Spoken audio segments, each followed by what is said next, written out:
Last night I took a boat out. I rode for hours, absent of thought, driven by muscle memory. Exhaustion inevitably beat me. The cold began to set in. Then, the cauldron of darkness that lay below me began to churn, and a creature erupted from the depths. I sank lower and lower into the depths of the ocean. Any semblance of moonlight was lost to me.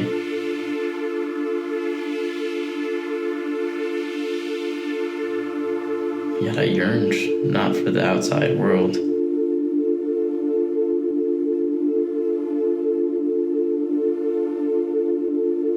Today I woke free from the whale's possession.